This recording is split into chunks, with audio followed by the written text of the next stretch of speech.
নমস্কার প্রিয় দর্শক বন্ধুরা, আপনাদের সবাইকে আমার এই চ্যানেলে স্বাগত জানাই। 2002 সালের ভোটার লিস্ট আপনি কোথায় কিভাবে ডাউনলোড করবেন সেটা নিয়ে আজকে আমি এই ভিডিও বানাতে চলেছি।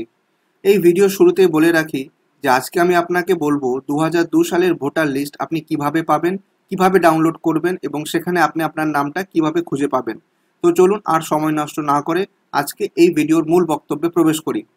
কিন্তু ভিডিও শুরু করার আগে সবার কাছে অনুরোধ করতে চাই যে এই ভিডিওর লিঙ্ক আপনি আপনার হোয়াটসঅ্যাপ বা ফেসবুকে বন্ধু বান্ধবদের সঙ্গে অবশ্যই শেয়ার করবেন, যেন তারা অবশ্যই 2002 সালের ভোটার লিস্ট যদি খুঁজতে থাকেন তাহলে এই ভিডিও থেকে তারা সেই ভোটার লিস্টটা যেন বার করে নিতে পারেন। চলুন এবার আপনাকে বলবো যে কিভাবে আপনি 2002 সালের ভোটার লিস্টটা খুঁজে পাবেন। দেখুন, এর জন্য আপনাকে যে ওয়েবসাইটে যেতে হবে সেই ওয়েবসাইটটি হলো ceo.westbengal.nic.in/roll_dist। এবার আমি আপনাকে বলবো যে কিভাবে আপনি আপনার নামটি এই ইলেকটোরাল রোল 2002 মানে ভোটার লিস্টের মধ্যে খুঁজে পাবেন। দেখুন, সবার আগে আপনাকে ডিস্ট্রিক্ট সিলেক্ট করতে হবে। এখানে পশ্চিমবঙ্গের সবকটি ডিস্ট্রিক্ট বা জেলার নাম রয়েছে। আমি উদাহরণস্বরূপ কোচবিহার ডিস্ট্রিক্টকে ধরছি। তাহলে আপনি যদি কোচবিহার অধিবাসী হন তাহলে আপনাকে কোচবিহার ডিস্ট্রিক্ট সিলেক্ট করতে হবে। দেখুন, এরপরে আপনাকে অংশ নম্বর সিলেক্ট করতে হবে। এখানে অনেকগুলো রয়েছে, আপনি আপনার যে নির্বাচন ক্ষেত্রের অংশ সেটা এখান থেকে দেখে নিন। আমি এখান থেকে মেখলিগঞ্জ সিলেক্ট করছি। এবার আপনাকে দেখতে হবে আপনার পোলিং স্টেশনের নাম কি আছে।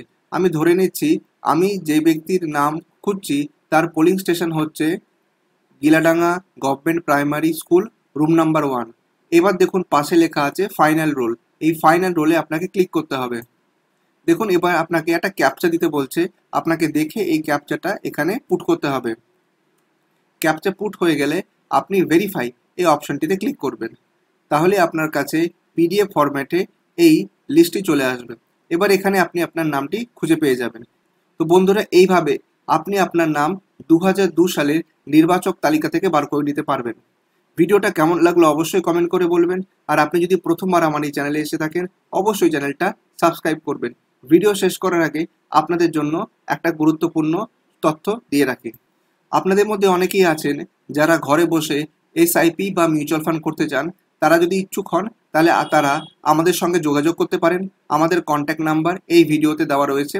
আপনি চাইলে ফোন করতে পারেন, ফোনে বিস্তারিত বলা হবে এবং তারপরে আপনি বাড়িতে বসেই এসআইপি বা মিউচুয়াল ফান্ড করতে পারবেন। আপনি পশ্চিমবঙ্গ বা ভারতবর্ষের যে কোনো জায়গায় বসে আজকে মিউচুয়াল ফান্ড বা এসআইপি করতে পারবেন। আমরা 31টি হাউসের অ্যাফিলিয়েটেড মিউচুয়াল ফান্ড ডিস্ট্রিবিউটর। কাজে আপনি সম্পূর্ণ নিশ্চিন্তভাবে আমাদের সাহায্যে এসআইপি বা মিউচুয়াল ফান্ডে ইনভেস্টমেন্ট করতে পারবেন। তো বন্ধুরা, আজকের ভিডিওটা এখানেই শেষ করছি। আরেকদিন হাজির হব এরকমই তথ্যমূলক ভিডিও নিয়ে। সবাই ভালো থাকবেন। ধন্যবাদ।